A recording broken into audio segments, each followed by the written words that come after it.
Debate em família. Informação. A sua participação. Convidados. Debate em família. Debate em família. Com Luiz Carlos e Fábio Patrício. Olá, gente amiga, estamos chegando, são exatamente 18 horas e 3 minutos em São Paulo. Você que nos ouve aí no AM 1040, pelo FM 77.5 ou ainda pelos aplicativos Capital com você, ou nos assiste ao vivo aí pelo youtube.com/Capital com você, em todos os lugares do Brasil e do mundo. Eu sou Luiz Carlos, este aqui é o programa Debate em Família e eu estou aqui todas as segundas-feiras com você, falando sobre as principais notícias do país, debatendo contigo, ouvindo aquilo que você tem a nos dizer, né? E logo depois, toda segunda-feira, logo depois das 18 horas, do programa Chega Pra Cá, com Laércio Maciel e também o Vini Delacarte. Na técnica, Luiz Henrique, tá? Essa fera da sonoplastia, né? E também conosco o jornalismo da Rádio Capital, na Central de Jornalismo. Hoje quem está? Vitória Almeida lá na Central de Jornalismo, daqui a pouco vai falar sobre o tempo que nós vamos enfrentar no dia a dia. Hoje não teremos Douglas Araújo, né? Falando sobre futebol, e porque nós temos um convidado aqui no nosso estúdio. Boa noite, Fábio, tudo bem? Boa noite, Luiz Carlos, boa noite a todos os ouvintes da Rádio Capital, uma ótima semana a todos.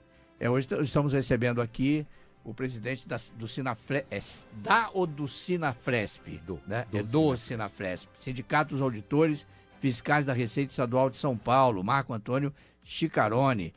Ele que é graduado em Ciência da Computação pelo Instituto de Matemática e Estatística da USP, atuou 15 anos como consultor de informações gerenciais e TI, né, lá no Cefaz, né? O Cefaz é aquele que cuida da nota fiscal, aquelas coisas todas do governo do governo do estado, né? Onde atuou em várias áreas como na gestão estratégica, fiscalização e tecnologia da informação. É auditor fiscal da Receita Estadual desde 2002. Eu ainda não tinha nascido, gente. Conselheiro do Sinafresp, né? Na gestão 2019-2021 e atual presidente da entidade, né? Realmente estamos recebendo aqui alguém muito importante que vai falar para a gente aqui como você pode ou como você não deve burlar a receita, porque senão você sofre as consequências, né? E você pode participar pelo WhatsApp 983345777. Tem perguntas? Manda aí pelo WhatsApp 983345777. Então, como eu disse, nós estamos recebendo aqui, né, o Marco Antônio Chicarone, que é presidente do Sinafresp. Boa noite, presidente. Prazer recebê-lo aqui na Rádio Capital, no programa Debate em Família. Muito boa noite, Luiz Carlos, muito boa noite, Fábio Patrício. Boa noite. Muito boa noite aos ouvintes, aos que nos acompanham pelas redes. É, de fato, uma alegria estar aqui, termos essa oportunidade de discutirmos com calma, com tranquilidade, um assunto tão importante como a gente vai discutir agora e contamos com a sua participação aqui. Um assunto que ninguém gosta, né, de fazer, né, que é pagar imposto, né, uma coisa assim. Primeiro, o que eu queria te perguntar, presidente, é o seguinte: quais são as funções que o Sindicato dos Auditores Fiscais e da Receita Estadual, principalmente aqui de São Paulo, desempenha? Qual é essa função? Qual é a função de alguém que é um auditor fiscal? Então, os auditores fiscais, eles são os responsáveis por essa fiscalização, especialmente da nota fiscal. Então, essa nota que é emitida em cada transação, que é a arrecadação atualmente, o ICMS. Então, nós, auditores, trabalhamos com a arrecadação do ICMS, tem também o IPVA, tem também o ITCMD, mas somos de certa forma, provedores de boa parte dos recursos para o Estado cumprir as suas funções sociais, as suas funções administrativas. Então, presidente, vou chamá-lo de Marco, fica melhor? Tá? Chamá-lo de Marco, fica melhor. É que às vezes eu esqueço disso, Fábio, então, né? Porque eu tô que acostumado. A posição que você tá aí, é bem complicado. Foge a voz um pouquinho. Ao longo dos anos, Marco, o modelo de tributação brasileira, instituído aí na década de 1960, se eu não estiver enganado, é modificado com a Constituição de 88. 88 modificou um pouco toda essa situação, né, do que era o modelo de tributação no Brasil. E tem enfrentado diversos desafios, né? Embora a gente tenha passado por algumas modificações, o sistema de tributação sobre o consumo, principalmente, tornou-se cada vez mais complexo e disfuncional. Sua ineficiência, falta de equilíbrio, essas coisas todas que todo mundo fala, principalmente os economistas. A gente sempre tem economista aqui falando exatamente a respeito disso. Tem gerado uma carga tributária pesada e injusta para o cidadão e empresas do país. A pergunta que sempre fica, né, quer dizer, numa situação dessa, é exatamente aquela: essa novela vai acabar? Essa novela não vai acabar? Essa tal da PEC 45, né, vai resolver o problema, né, da tributação no Brasil? Né? Você falou que a função básica do auditor fiscal de São Paulo é fazer sobre a emissão da nota fiscal. Mas muito mais do que isso, existe toda uma função tributária, né, por trás disso, o IPI, o ICMS, o ISS, enfim, tem uma gama assim, PIS, PASEP, PA não sei o quê, PPKK, alguma coisa nesse aqui, a gente nem sabe mais as siglas. A pergunta é, isso acaba a hora que houver uma reforma tributária no país ou começa uma outra novela? Pronto, olha só. Essa pergunta é boa. Porque nós, de fato, temos uma circunstância, e tem gente que diz que é um manicômio tributário, né? E a gente tem todas essas letras aí, ICMS, IPI, PIS, COFINS e tudo isso. E a gente chegou neste ponto em que vivemos por conta de toda uma dinâmica de trabalho, de tributação, de discussões políticas que nos trouxeram a esse momento aqui em que estamos, em que tudo é muito complicado. Um empreendedor, seja ele pequeno, seja ele grande, ele tem muita dificuldade em se manter dentro das regras da tributação, por um lado, e por outro lado, alguém dirá que os valores cobrados, a quantidade de tributos é muito alta. Muito bem, vamos esquecer um pouco essa questão do volume de tributos e vamos trabalhar no processo de tributação. Então, hoje a gente tem basicamente 5 grandes tributos que vão ser afetados por essa reforma tributária. Então, hoje a gente tem ICMS, ISS, PIS, COFINS e IPI. Muito bem, a reforma tributária, ela propõe transformar isso tudo em 2 grandes impostos. Um que vai se chamar IBS e um que vai se chamar CBS, que não é um imposto, na verdade é uma contribuição. São todos tributos. No final sai do bolso. No final sai do bolso. É. E a sua pergunta original é, vai acabar essa complicação? Olha, a gente está saindo de uma zona que, de certa forma, de conforto, a gente já está acostumado com esse manicômio, e tem lá um período de transição, e vai ser um pouco incômodo, mas acho que vale muito a pena. E aí uma outra coisa que a gente aqui, você também citou, que foi a questão do imposto sobre o consumo. É verdade isso também, e aí podemos tratar um pouquinho mais para frente da diferença do imposto sobre o consumo e o imposto que isso tem no bolso, de onde tudo sai, e o imposto sobre bens e patrimônio, ou sobre renda e patrimônio. Sim. Que é uma outra questão que não está sendo tratada nessa proposta de reforma tributária que agora está em discussão. E que seria muito importante tratar. Seria... Porque ela poderia, de alguma forma, melhorar a arrecadação e minorar a arrecadação do consumo, talvez, né? Até você que está me ouvindo, você ouvinte da Rádio Capital, ouvinte do Debate em Família, você pode achar que essa conversa aqui não mexe no teu bolso, né? Ao contrário. Essa conversa nossa aqui, esse motivo da gente trazer o Marco aqui, exatamente por isso. Porque toda essa reforma tributária, ela poderá melhorar a carga tributária do teu bolso ou poderá aumentar a carga tributária do teu bolso. E aí a pergunta que fica para o Marco é exatamente essa. Essa reforma tributária, nós contribuintes, que não temos uma empresa, né, o que isso vai nos afetar de verdade? Aumenta a carga, diminui a carga. Eu acho que essa é a pergunta que todo ouvinte quer saber, né? Você estava conversando comigo ali, você falou da tia, como é que é o nome da tia que você falou? A tia Iracema. A tia Iracema. A tia Iracema vai pagar mais ou menos imposto? Quando ela pagar, ela comprar 1 quilo do arroz dela, ela vai pagar mais ou menos impostos sobre esse valor? Só antes da sua resposta, Marco, lembrando que essa PEC passou pelo Congresso, né, pelos deputados federais, mas ainda foi para o Senado para ser votado, né? Isso passou pela Câmara. Isso. E vai ser votada no Senado. Ainda não foi discutida. Não. Só para colocar o nosso ouvinte a par. Então está no Senado para ser discutida. Isso, exatamente. Então, assim, o processo são 40 anos, talvez, de discussão de precisamos de uma reforma tributária e tudo isso. Neste momento, chegamos numa conjunção astral em que passou na Câmara dos Deputados um texto proposto, que é esse texto da PEC 45. Esse texto agora está no Senado, vai ser discutido, eventualmente será alterado, eventualmente não será alterado. Então, esse é o momento de discuti-lo no Senado. E a tia Iracema? Ela vai pagar mais imposto ou menos imposto? Todas as promessas, todas as expectativas, inclusive, é de que ela pague o mesmo tanto de imposto. Nem mais, nem menos. E tem uma circunstância para essa resposta. Alguém poderá dizer, poxa, mas eu pago tanto imposto, né? Mas olha, a gente tem aqui, pensa num condomínio, ou pensa na sua casa, pensa num grupo de pessoas, né?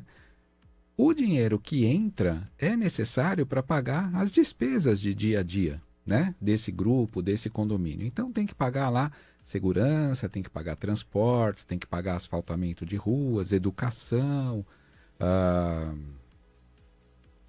todos os serviços públicos, né? Saúde.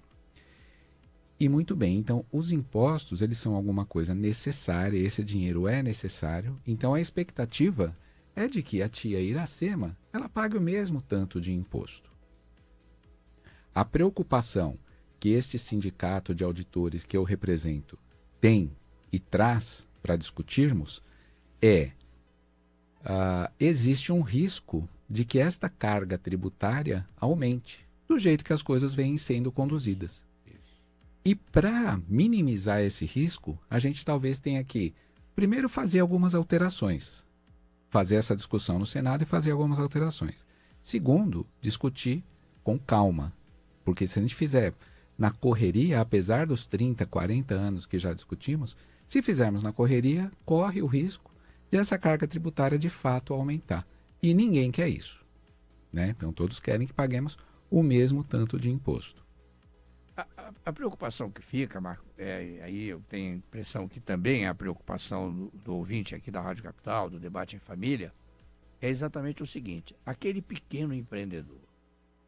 Porque o grande empreendedor, ele paga exatamente todo um controle básico sobre isso. Ele tem grandes contadores, ele tem um departamento financeiro adequado, tem um departamento tributário que toma conta de tudo isso, né?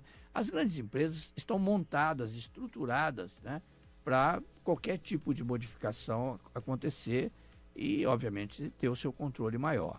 E não ser, obviamente, autuado, né, pelo auditor fiscal. Agora, a pergunta que fica é com aquele cara que vende, faz a coxinha dele, aquela senhora, a tia Iracema, que faz a coxinha dela lá, que faz o bolo, né, uma boleira, aquela situação da Marmitex, né? Essa senhora, por exemplo, que faz o bolo, o cafezinho e vem vender aqui na porta, aqui na rua. Até que ponto isso será afetado com essa reforma tributária? Ou a reforma tributária não olhou isso, não enxergou isso, não enxergou que existe realmente um paralelo de negócios acontecendo no país? Sim, olha, ela enxergou isso, né? E está dando uma solução mais ou menos da seguinte forma.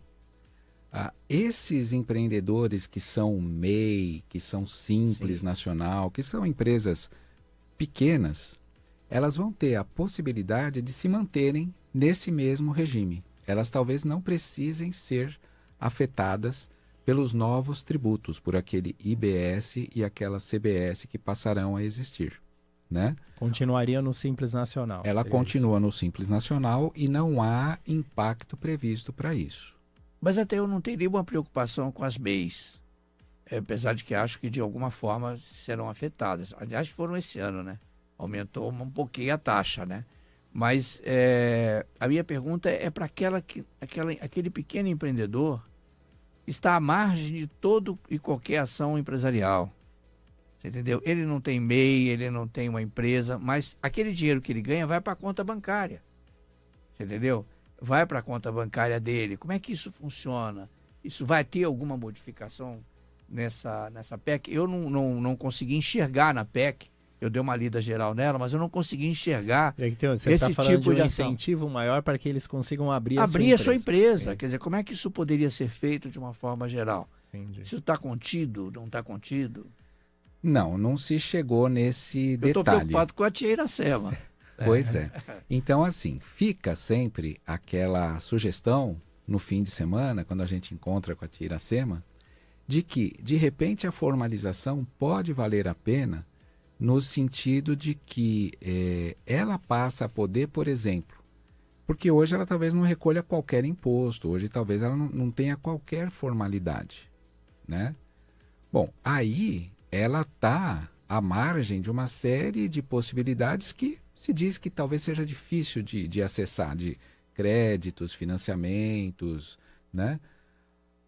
Então, assim, o formalizar pode trazer esse benefício. E aí a reforma, do jeito que ela está proposta, ela ajuda, porque a boleira ela vai poder se creditar de todas as coisas que ela compre. Ela pode usar esse dinheiro que ela pagou de impostos nas compras para abater dos impostos que ela venha a ter nas vendas. Então organiza um pouco melhor isso. Isso é uma boa resposta. Mesmo quem está no Simples vai conseguir fazer isso ou não? Aí ele vai ter que fazer uma opção. Tem que fazer uma conta, tem que sentar com o seu contador, tem que nos procurar, a Secretaria da Fazenda, nós, o Sindicato dos Auditores, para tentar ajudar a população, a sociedade, nesse sentido, porque é uma opção. Se ele se mantiver no regime atual do Simples Nacional, não poderá se creditar e vai pagar 3,5% em cima do seu faturamento. Se ele optar por aderir aos novos impostos, ele passa a aproveitar esses créditos, esses impostos que ele já pagou, mas passa a pagar os novos impostos. Lembremos que esse tipo de empreendedor, ele não tem uma cultura, e o que é pior de tudo isso, né? Ele não tem o incentivo do governo, né, Fábio? É uma coisa que a gente tem lutado muito aqui.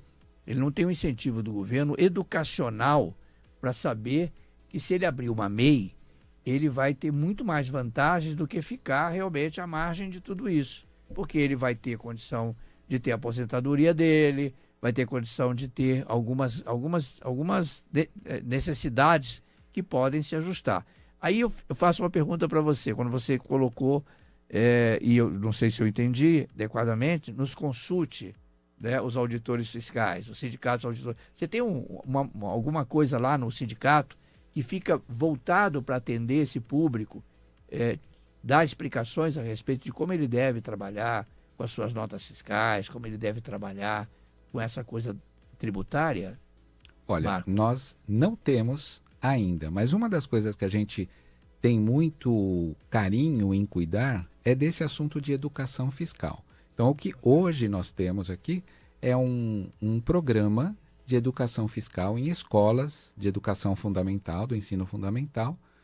E nós vamos, inclusive, agora promover um concurso de redações para que em novembro o sindicato faz 35 anos. Olha que bom. Então, por ocasião do nosso aniversário, pela celebração disso aí, estamos então agora promovendo um concurso de redações com a garotada sobre educação fiscal, e isso supõe antes umas aulas onde a gente visita em acordo com as escolas, tudo isso, para que as crianças vão então, aí sim, crescendo neste ambiente de que impostos são uma coisa necessária. E por conta disso tudo que a gente falou, saúde, educação, segurança. É interessante isso, porque, de uma forma geral, o que a gente vê sempre, e a gente tem batido muito nessa coisa da educação, né? A população não tem que jogar lixo na rua, tá bom, mas quem fala para ela que não tem que jogar lixo na rua? Existe uma educação para isso? Existe uma educação na escola para evitar esse tipo de coisa? Você está dando uma excelente notícia. Antigamente você tinha matérias que voltadas para isso, Hoje né? parece que tiraram essas matérias. Uma outra coisa seria a educação financeira também, que poderia estar incluso a educação tributária. Né? Você poderia falar de finanças, falando do que você tem a receber e do que você tem a pagar. Mas é uma boa notícia como tributos, essa que o Marcos deu, né, Fábio? Sim, claro. Uma boa notícia, quer dizer, no sentido de Mas deveria, eu até acredito nisso, deveria estar em todo o currículo, né? Em toda a matéria ali de escola. Deve ser uma disciplina clara sobre isso, né? Desde moço, né? Desde novo, aliás, a criança deveria poder ter acesso a isso. Porque o cidadão deveria ter acesso a isso. Os governos, de uma forma geral, municipal, estadual, eles promovem muito, olha, você tem que se vacinar, então faz uma campanha sobre vacina, né? Olha, tem essa ou aquela situação da saúde, essa ou aquela situação, mas não existe realmente campanhas que são voltadas para esse tipo de ação. Por exemplo, a educação realmente da população, no sentido, por isso que eu acho que essa sua informação agora bate muito com aquilo que nós temos discutido aqui. Levar até a escola, exatamente isso, quer dizer, não deixa de ser, Fábio, um caminho de ensinar a ação tributária para essa população mais jovem, né? Então, e numa conversa como essa, quando você perguntar, mas vocês têm lá uma estrutura para atendimento, para orientação? Não temos, porque a gente nem tem recursos para isso e tudo isso. Mas a gente tem uma vontade gigante de, por exemplo, criarmos parcerias com o próprio governo, com a mídia, com a sociedade. Nós temos trabalhado bastante também com as câmaras municipais. Perfeito. Né, num processo de audiências públicas, sim, em que a gente vai, né, eu tenho buscado ir nas cidades, nas câmaras municipais, em parceria com o prefeito, com a associação comercial, e aí fazermos esse trabalho de educação desses empreendedores, seja do simples, seja do grande empresário, para dar escala para esse nosso trabalho, né? Porque, na verdade, o que a gente percebe, né, que falta um pouco isso, né? Eu, por exemplo, não sei o que acontece, estou sendo sincero, não sei o que acontece com aquela nota fiscal que é emitida naquela maquinetinha pequenininha lá, quer dizer, eu não, sabe? O senhor quer nota fiscal? Quer dizer, eu falo, o CPF, não coloca o CPF. Não coloca o CPF, não coloca o CPF. Explica um pouco isso, Marcos. Será que você conseguiria explicar um pouco essa situação do porquê que eu tenho que colocar o CPF, não quero colocar o CPF, ou eu tenho que ter a nota? Eu como consumidor, o correto é eu receber essa nota? Como é que funciona isso? Olha, a dinâmica é assim. É interessante que sempre se emita a nota fiscal ou o cupom fiscal, né? Que é essa filipetazinha, né? Exato. E é sempre interessante que se emita esse documento, que se peça esse documento, porque é a partir dele, que é eletronicamente transmitido para a Secretaria da Fazenda, que a gente fica então sabendo quanto imposto tem que ser pago por este lojista, por este comerciante, por essa empresa. O correto seria peça a nota fiscal. Sim, sempre. Sempre, né? Sempre. Porque no passado o cupom fiscal não valia nada. Agora o cupom fiscal tem uma validade. Tá, ele gera... se você coloca o seu CPF lá dentro. Não, né? se eu colocar o meu também, CPF, né? aí o você fisco fica sabendo que eu estou sendo controlado. Mas aí é que tá. Não deveria ser, se você for pela obrigatório. Lógica, deveria ser obrigatório. Obrigatório. Seria obrigatório. Se for pela eu lógica, coloco o meu CPF, o lojista emite o cupom fiscal, cupom, né? E a Receita vai lá verificar, o auditor vai lá verificar se está correto ou não. Verifica, Mas é isso, do lado, por exemplo, daqui da Secretaria da Fazenda de São Paulo, a gente só precisa saber qual foi a mercadoria que circulou. Então a gente trabalha com o ICMS, Imposto sobre Circulação de Mercadorias e Serviços. Perfeito. Então a gente sabendo que essa mercadoria circulou, e isso se sabe pelo documento fiscal, pronto, o imposto já é devido, se observa lá que tem lá a quantidade de tributos, tudo isso, o imposto já é devido e pronto. E os serviços que esses impostos proporcionam já poderão voltar para a população. Você não segue. Não, segue, eu ia perguntar sobre outra coisa. Não, então peraí. Tem alguma coisa? Não, eu quero só perguntar, porque eu fico com uma dúvida numa situação dessa. Emite-se a nota fiscal. Né? Eu paguei um determinado valor, então emite-se um cupom fiscal. Só que eu paguei 15% sobre serviços naquela nota. Como isso funciona? Só para eu entender. Né? Eu paguei, eu gastei R$100 de almoço, né? E paguei 15% sobre esses R$100 do almoço. Você está almoçando que bem, é o serviço. Não, você sabe que eu não gasto isso de almoço. Né? Mas eu estou só pegando um exemplo para ficar mais fácil. Aí eu paguei 15% desse almoço de serviço, que é para o garçom e tal. Onde fica o imposto disso? Ou esse dinheiro desaparece no meio dessa situação toda? O auditor fiscal, quando chega lá para verificar exatamente uma conta dessa, o que acontece de verdade? Então, esse dinheiro, esse imposto, esses R$15, o comerciante ele tem que chegar lá no final do mês e dizer, olha, devo aqui R$15 dessa operação que eu fiz. Ou R$150 de todas as operações, R$1.500, vamos dar um valor aqui, R$1.500 de todas as operações, de impostos das operações que eu fiz. Ele deve esse dinheiro, ele recolhe isso numa DARE, num documento de arrecadação, e pronto, esse dinheiro entra para os cofres do Estado. Até aí, pronto. E se eu não pedir o cupom fiscal? Em princípio, ele deverá ter o registro dessa operação, ainda que ele não emita ali o cupom fiscal, e ali vem o outro lado da história. É aí que entra a auditoria, é aí que entra a formação técnica dos auditores, que deveríamos estar sendo muito utilizados na discussão da reforma tributária. Porque esse comerciante, por exemplo, ele comprou batata, ele comprou panelas, ele comprou fogão, ele comprou uma série de coisas, né? Então ele tem que ter dado saída a esses produtos. Senão, aonde que entrou tanta batata? O que ele fez com esse fogão novo que ele comprou? Então é daí que a gente também, num processo de auditoria, e estamos falando aqui de um comerciante muito pequeno. Sim, né? Se a gente falar de uma grande indústria, então onde é que entrou, onde é que foi usada toda esta matéria-prima que a indústria, né, usou? E aí a gente faz uma conta de mais e menos lá e fala, bom, se entrou 10, deveria ter saído 10, mais o que a gente chama de valor agregado. Então deveria ter saído 10 a um preço de qual é a margem dele e tal. Então pronto. Bom, nós estamos recebendo aqui no Debate em Família o Marco Antônio Ciccarone, que é presidente do Sinafresp, Sindicato dos Auditores Fiscais da Receita Estadual de São Paulo. Cuidado você aí, hein? Ó, vamos para o intervalo comercial, voltamos já. Luiz Carlos e Fábio Patrício. Debate em Família. De segunda a sábado, Fernando Riquetti, Brasil Caminhoneiro, às 5 da manhã. Vem aí, diretamente de Las Vegas, o musical Sinatra Forever, interpretado pelo cantor norte-americano Rick Michael e orquestra. Venha se emocionar com os grandes clássicos do lendário Frank Sinatra. Sinatra Forever, com Rick Michael e orquestra. Dia 6 de outubro, às 21 horas, no Teatro Liberdade, Rua São Joaquim, 129. Apoio Rádio Capital. Terça de Sul-Americana, às 21h30, uma parada difícil para o Timão. Mais um duelo com os argentinos. O bando de loucos vai lotar a arena. Corinthians e Estudiantes, 21 horas abre o jogo.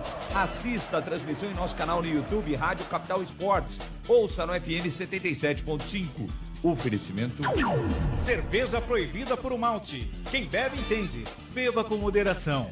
Eleve o seu conceito em hipermeabilização. Use Draico, a marca do guarda-chuva vermelho. Draico e Veda Tudo. Uma família que não para de crescer. Dodói. Com Dodói, a vida não para. Se persistirem os sintomas, o médico deverá ser consultado.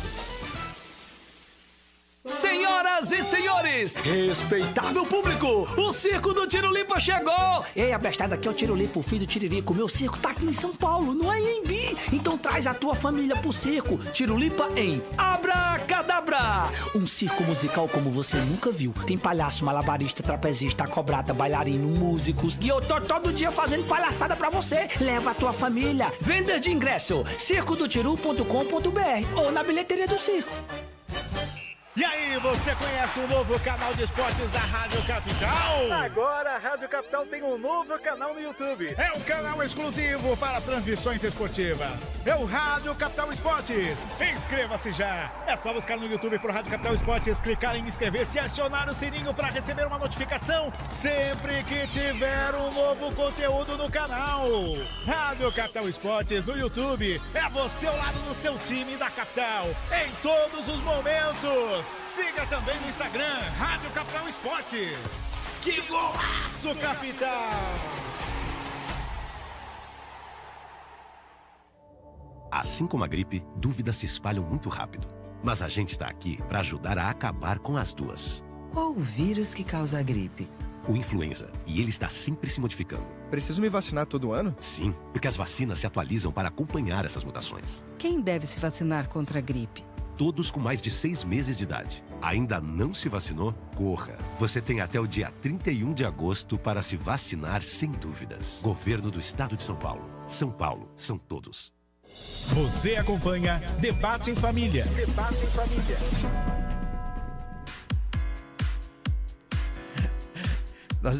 São 18 horas e 34 minutos. Você está aqui no Debate em Família, na Rádio Capital. E olha, eu estou esperando você aí, de repente, algumas perguntas aqui, porque nós estamos recebendo hoje o presidente, né, do Sinafresp, Sindicato dos Auditores Fiscais da Receita Estadual de São Paulo, Marco Antônio Chicaroni.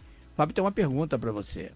Nessa PEC 45, Marco, tem uma intenção de começar a taxar dividendos, né? O acionista que recebe esses dividendos mensalmente, hoje ele não paga o imposto, ele paga apenas, aliás, já vem descontado do JCP, né? O juro sobre capital próprio da empresa que ele recebe, que ele é acionista, mas os dividendos, né?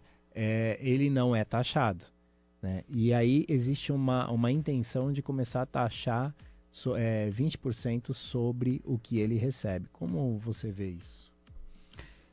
Aí, Fábio, a gente vai precisar fazer um pequeno ajuste, porque assim, a PEC 45, essa reforma tributária que está em discussão agora, ela não trata deste assunto, né? Ela trata exclusivamente da tributação sobre o consumo, sobre aquilo que se consome em bens ou serviços. E aí eu vou fazer um pequeno parênteses aqui para a gente avaliar o que é que isso significa, né? Então pensa numa pessoa que ganha um salário mínimo e pense numa pessoa que tenha lá um salário de R$5.000 por mês.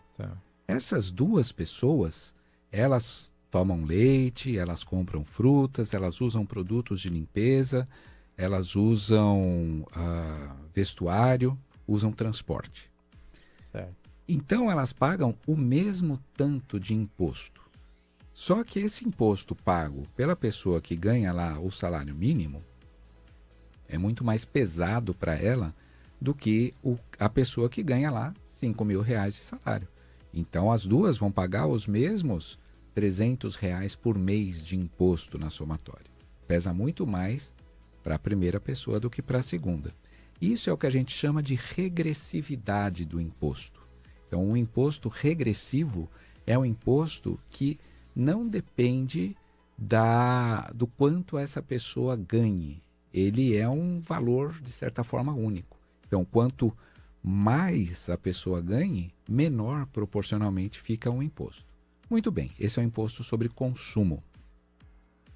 Essa questão dos dividendos que a gente conversou aqui, primeiro, ela está prometida pelo ministro Fernando Haddad, pelo Bernardo Api, né, que é o secretário para a reforma tributária lá no governo federal.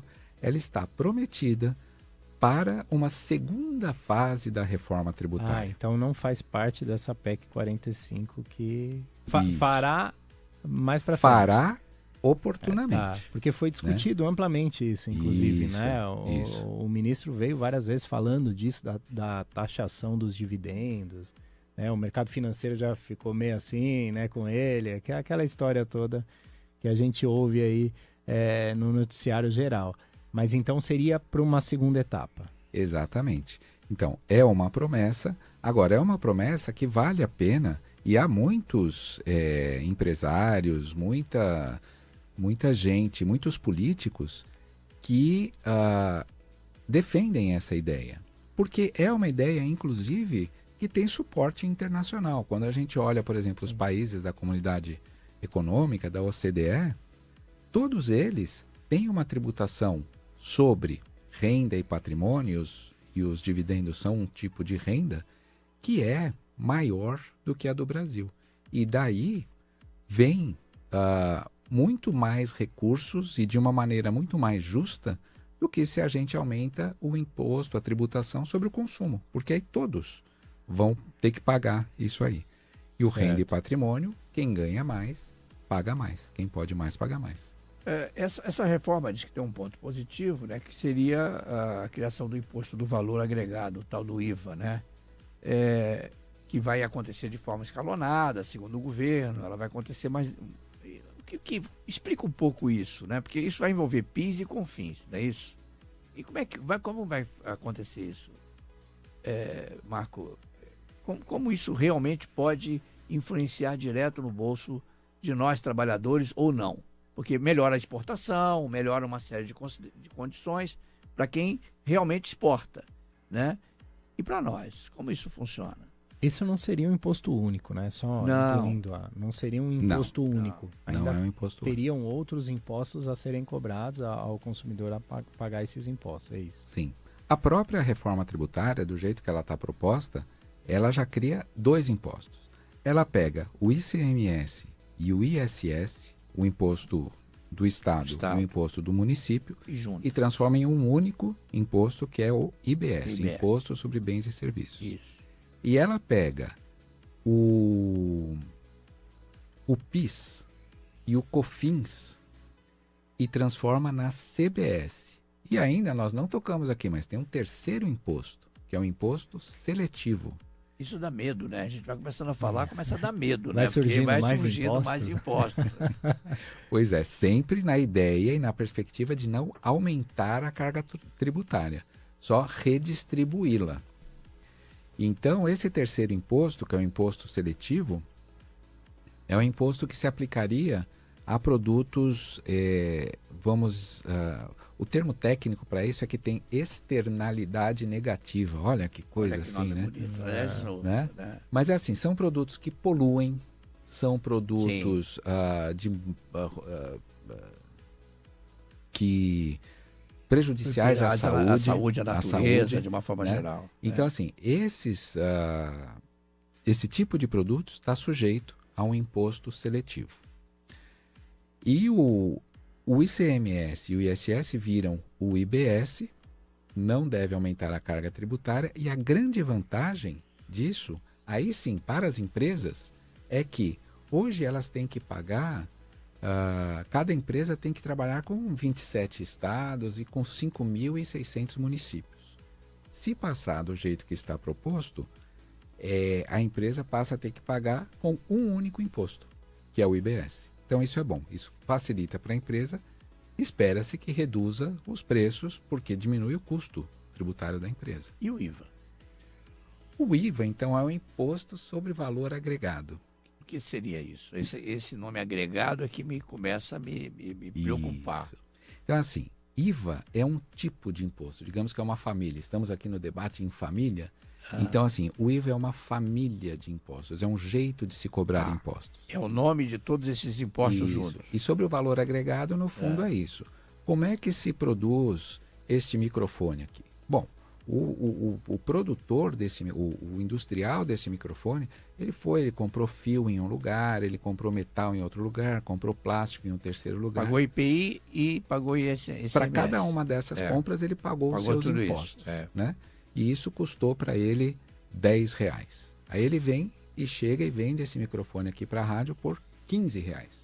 O valor agregado a todo o custo dele foi de R$5. Então ele paga o imposto sobre esse valor agregado, que é de R$5. Entendi. Essa é a ideia. Né? Mas é fácil de fazer isso aí no controle tributário? É fácil de fazer isso? Não? Pronto. Não é. Não é. Né? Não é fácil. É muito fácil colocar no papel, né? Mas não é fácil pelo seguinte... Para você que foi TI, você sabe o quanto difícil é montar um esquema desse, né? Eu fui analista de sistemas lá atrás, então eu sei como é difícil você montar uma estrutura dessa, né? Mas sabe por que não é fácil, Luiz Carlos? E Fábio e ouvintes? Por causa de questões políticas. Não é uma questão técnica que torna isso difícil. São as questões políticas que tornam isso difícil. Por quê? Porque hoje, esses mesmos R$5 que são pagos pelo produtor deste microfone aqui, são pagos, vamos supor que ele seja um industrial do Paraná. Então... Sim, muito bem colocado. Ele é pago no Paraná. Então, o ICMS lá é diferente. É pago lá no Paraná, porque é lá que ele produziu. A proposta passa a ser de que o R$5, o imposto sobre R$5 seja cobrado e devido no destino. Então ele passa a ser devido aqui em São Paulo, na cidade do interior, no outro estado e assim por diante. Essa mudança de paradigma, onde foi vendido. Onde foi vendido. Seja por uma compra de internet e tudo isso. Sim. Essa mudança de paradigma é que está criando a preocupação, inclusive dos estados, porque, só para usar o exemplo aqui, manter no mesmo exemplo, o estado que tem a indústria, ele deixa de receber este tributo. Esse tributo passa a ser devido lá no destino. Então, as contas por trás disso aí estão preocupando muitas pessoas, né? Muitos empresários, muitos políticos, muitos cidadãos. Qual que é o meu convite aqui? Vamos discutir de maneira técnica isso, porque hoje, no medo de se perder a arrecadação, decisões estão sendo tomadas que podem não ser as melhores. Por exemplo, de isenções. Então, um imposto que deveria ser muito simples, uma alíquota única, de um IVA único, né? Ainda que dual, quer dizer, tinha lá a CBS e o IBS, mas uma alíquota que poderia ser única, ela agora já tem uma alíquota reduzida, ela já tem isenções, ela já tem um conjunto de coisas que já estão arriscando o futuro desse imposto. Então a gente precisa discutir um pouco melhor. É porque a gente sabe muito bem que as isenções sempre vão existir, né? Quer dizer, então, se você precisa de fazer com que essa indústria aumente ou tenha uma melhor colocação, seja ela na exportação ou seja interna, essas isenções sempre vão acontecer, melhorando isso. Mas você sabe que nós temos um problema muito sério aqui, que é o imposto, né? Mas nós também temos outro problema muito sério, que é o tempo, né? Então daqui a pouco nós vamos ter aí, né, a nossa Tempestade falando sobre o tempo aqui. A garota Tempestade. Né? A garota Tempestade está aí. Ela que está aí agora? Então precisamos dar. Não, aí é a garota Trovão. Deixa eu só perguntar. Vamos em seguida falar sobre isso. Você falou que, por exemplo, nessa forma de imposto do IVA, o Estado deixa de receber pela venda do produto. Mas o Estado, ele já não recebeu na fabricação desse produto... O IPI? Um imposto. Esse aí ele continua, porque, por exemplo, o fabricante teve que comprar matéria-prima, ele teve que... Isso não entrou para o Estado em nenhum momento? Ele só deixaria de receber a venda em geral? Acho que eu me fiz entender. Isso. Não é um processo simples. Como eu trabalho com isso há 20 anos, ele já está mais no centro. Já tá fácil. Mas é assim. Todos os fornecedores dos componentes nesse sentido desse microfone já pagaram os seus impostos, emitiram a nota fiscal e recolheram seus impostos. E esse imposto entrou para o Estado desse fabricante? Dos fornecedores deste fabricante, sim. Tá. Entrou. E este fabricante, ele ficou com crédito. Ele pagou lá R$3 de imposto sobre isso aqui. Ele tem este crédito de R$3. Quando ele vender microfones aqui em São Paulo, ele vai usar esse crédito de R$3 dele para abater das vendas dos microfones em São Paulo. Certo? Mas todos os que ele venda para outros estados, ele não pagará qualquer imposto em São Paulo. O imposto será devido lá no outro estado. Certo. Então, São Paulo deixou. O que hoje São Paulo recebe de todos esses, ele deixa de receber. E aí as pessoas se assustam, né? Puxa, mas então eu vou perder muito dinheiro? É uma questão de fazer uma conta, porque, por outro lado, São Paulo passa a receber impostos de muitos produtores de outros estados que vão ser comprados aqui. E assim com cada estado. E aquele que tem a maior população é aquele que vai conseguir arrecadar mais, porque acabam comprando mais. Pelo menos teoricamente seria isso, né? Quer dizer, isso aí. Aí entram os parâmetros políticos. Bem, nós vamos lá direto da redação, né? Vamos chamar Lívia Almeida. Boa noite, Lívia, tudo bem? Boa noite, Luiz Carlos, Fábio, boa noite a todo mundo. Que prazer estar aqui com vocês na segunda-feira. Ótima entrevista para os nossos ouvintes, foi muito esclarecedora. E como está o tempo? Segunda-feira começou com tempo firme, né? E o dia terminou sem chuva aqui na capital paulista. Agora, 18 horas e 48 minutos, 24 graus aqui na região do Paraíso. A mínima para hoje é de 18 graus nas últimas horas do dia. Amanhã o dia vai ser marcado por uma grande amplitude térmica, mínima de 15, máxima de 31 e alerta para aquele clima bem seco, sem previsão de chuva para a semana toda. Na sexta-feira que a gente deve ter uma mudança no tempo, mas até lá, tempo bem seco e calor aqui na capital paulista. Ou seja, você sai de casa de agasalho e volta de agasalho. Exatamente. Mas passa o dia inteiro de sem camiseta. Exatamente, exatamente. Ou seja, nada mudou. Nada mudou. Lívia Almeida falando para você, a nossa sempre, garota no final de semana, o ameaço da chuva. O ameaço final de sempre semana. no final de semana. No final de semana. É isso aí. Nós estamos recebendo aqui, como eu já disse a vocês, o Marco Antônio Ciccarone. E eu sempre faço confusão do teu nome. Eu falei isso na hora que você chegou aqui, né? Eu falei, você sabe que eu faço sempre confusão do teu nome, né? Às vezes eu chamo ele de Ciccarone, às vezes de Ticcarone, mas é Ciccarone, né? Marco Antônio Ciccarone, presidente do Sinafresp, Sindicato dos Auditores Fiscais da Receita Estadual de São Paulo. Marco, como disse a Lívia, está sendo muito esclarecedora, pelo menos para mim, eu acho que para o Fábio, para você ouvinte que está aí. E a gente tem sempre aquela pergunta assim, quem tem uma pequena empresa, né? É a pergunta que fica aqui do ouvinte. Tem uma pequena empresa, até que ponto isso vai afetar os meus negócios? Já que a minha empresa é uma empresa de reciclagem. Pronto. Caramba, que específico. Tá vendo? Foi fundo. Olha só. Em princípio, uma empresa de reciclagem, por exemplo, que é bastante específica, ela não recebe, por exemplo, produtos comprados normalmente. Hoje em dia as regras elas são assim. O reciclador ele emite uma nota de entrada e aí o tributo devido na saída desse material é calculado em função desses valores estimados de entrada, né? Não deve mudar muita coisa.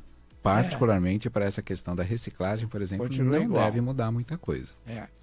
Então, porque na verdade é assim, a gente sempre olha... E quem está no Simples continua no Simples, isso que eu ia perguntar como, agora. Como o Marco já havia dito colocado. anteriormente, né? Quem está no Simples continua no Simples. Aquela história que tinha antigamente, muita gente falava sobre isso, não chegou a ser, acho que, discutida, mas do imposto sobre consumo. Você paga o imposto só sobre o consumo. Né? Tem países que fazem isso. Isso resolveria? Se eu não me engano, nos Estados Unidos é assim, né? O público vai lá e compra e o imposto vem, inclusive, separado, né? Ele, na hora que você vai na vitrine ali, você está vendo o produto, tá lá, por exemplo, $10. O imposto não está ali dentro. Aquilo lá é o preço real do produto. Quando você vai pagar esses $10, é somado o imposto e a pessoa sabe exatamente o que ela pagou de imposto ali no cupom fiscal dela. Você vê possibilidade disso acontecer algum dia, isso no Brasil, relacionado ao imposto de consumo e até o que a gente falava às vezes, né? Isso não seria melhor para a população, porque realmente você alavancava o consumo, você incentivaria o consumo das pessoas, né? Por aí, ao invés de já cobrar imposto sobre tudo. Pois é, olha, essa é a grande proposta dessa reforma tributária, né? Que é a de adotar o IVA, ou uma forma de IVA que a gente está chamando de IBS. Isso já entraria dessa forma, então? Sim, seria mais ou menos isso? Teoricamente. Se a gente pegar, por exemplo, 170 países que adotam esse tipo de imposto, o IVA, que participam lá da OCDE, a Organização para a Cooperação do Desenvolvimento Econômico, desses 170 países, tem 2 países que adotam um processo um pouco diferente. Certo. O Brasil e os Estados Unidos. Porque os Estados Unidos, ele tem uma coisa que eles chamam de sales tax. É um pouquinho diferente, mas ainda é um pouco melhor que no Brasil. Porque no Brasil, esse é o ponto, a gente não consegue, e aqui não estamos falando mal do Brasil, a gente está avaliando tecnicamente a situação. No Brasil, você não consegue saber quanto você está pagando de imposto. Isso. Até porque tem coisas embutidas lá que não aparecem na nota fiscal e tudo isso. A proposta da reforma tributária, com esse IVA, com esse IBS, com essa CBS, é de que a nota fiscal passe a ter exatamente isso aí. Olha, esse produto custou R$10 e o imposto devido aqui foi R$2,70, né? E está transparente, e é só isso, e não tem nada mais embutido. Essa é a proposta. Você acredita que com essa reforma a bitributação acaba? Ou ela continua ali inserida de alguma forma? Porque a gente teria que ter mais tempo para você explicar determinadas coisas, né? Mas acho que foi bem elucidativo, né? Mas você acha que a bitributação acaba ou ela fica ainda embutida ali nos senões? Ela diminui bastante. Diminui, né? O termo para isso é a não cumulatividade. Né? Exatamente. Então ela diminui bastante, porque é isso, porque tudo passa a ser passível de, vamos chamar de descontos nos impostos a serem pagos. O termo também é crédito, né? Então assim, se você pagou para pintar a sua empresa, ou se você paga serviços de segurança, ou se você paga serviços de alimentação, hoje talvez isso não possa ser considerado no pagamento dos impostos ao final. Com a base ampla que está se propondo, pronto, tudo isso, primeiro que tudo isso lá na entrada pagou os seus impostos, muito bem. Mas agora na saída, ele serve como abatimento do imposto que já foi pago. Aí sim fica só sobre o valor agregado, né? Então sim, esta bitributação nesse sentido, há uma promessa grande de acabar. Não vamos esquecer, estamos falando só do imposto sobre consumo. Então, mas o governo disse que nessa mudança toda aí, a alíquota vai ser em torno de 12%, mas pode haver um aumento na carga tributária em torno de 4%. Isso existe? Não existe? Não, existe um medo, né, de que se aumente em 4%. Medo que aconteça, né? Essas contas têm que ser feitas. Agora o Ministério da Fazenda acabou de publicar uma cartilha com esses cálculos. Então, aí, né? O ideal seria 8%, né? O ideal da carga tributária seria 8%. Sei lá, não sei como é que. Mas já tem especialistas que dizem que isso não vai ser possível. Aí é uma questão de gastarmos o tempo que seja necessário para a gente discutir isso. O importante é que você vai auditar isso, né? Depois a gente vai auditar, saber se está tudo aqui, olha. Gente, nós estamos chegando aqui no final do Debate em Família. É assim, quando a conversa é boa, o tempo passa rápido, né? Como diz lá na minha terra, se a prosa é boa, né? O tempo esvoa, né? É mais ou menos isso. Então, recebemos aqui o Marco Antônio Chicarone, presidente do Sindicato dos Auditores Fiscais da Receita Estadual de São Paulo, o Sinafresp. Estamos encerrando, Marco, infelizmente, aqui. Né? Fica aí a sua despedida e com uma certeza de que nós vamos convidar você outras vezes para você estar aqui na Rádio Capital, se não nesse programa, em outro programa, explicando aí para o ouvinte realmente os cuidados que ele tem que tomar com essa coisa chamada imposto. Pois é, olha, eu agradeço muito, fico muito feliz com este espaço, com essa oportunidade, fico à disposição, inclusive para a gente falar sobre outras questões, porque aqui nós falamos então da reforma tributária, falamos lá do consumo e da renda e patrimônio, mas tem outras questões, por exemplo, como que um contribuinte que esteja em débito com o ICMS é muito bom. Pode, de uma maneira melhor e mais tranquila, saldar esses débitos, né? E essa é uma coisa que a gente chama de transação tributária, né? Que é todo um processo previsto em lei e que pode facilitar muito a vida do contribuinte que, por um motivo ou outro, acabou ficando inadimplente com seus impostos. Então, assim, é uma possibilidade muito interessante e que vale a pena a gente conversar sobre isso. Bem, Marco, a nossa gratidão por você estar aqui. Tá aí o convite. Fica para outras vezes você estar aqui conosco quem sabe, nesse tema aí. Fábio, Patrício, boa noite, parabéns aí pelas suas perguntas, como sempre. Valeu, Luiz Carlos, muito obrigado. O Fábio é São Paulino, né? Então ele estava aqui esperando que o... Hoje já tinha falado com o Douglas. Já hoje falou? Não já? teria, o esporte, né? Não daria então tempo. Tá. Mas ficar para a próxima segunda, né? A gente vai falar bastante sobre esporte. E lembrando aos ouvintes da Rádio Capital que essa semana tem vários jogos aí com a nossa transmissão. Amanhã tem Corinthians, quarta tem Palmeiras e quinta tem São Paulo. E daqui a pouco tem o quê? Logo em seguida? Tem Capital o da Basília Bola. Amigos, Basília Capital Amigos, da Bola. né? Falando aqui sobre futebol. Gente obrigado, amiga. Marco. Obrigado, Luiz Carlos. Obrigado aos ouvintes da Capital. Até segunda que vem. Até segunda. Gente amiga, até segunda que vem. São 18 horas e 58 minutos. Fica aqui até semana que vem. Estamos de volta. Você ouviu Debate em Família. Debate em Família. Com Luiz Carlos e Fábio Patrício.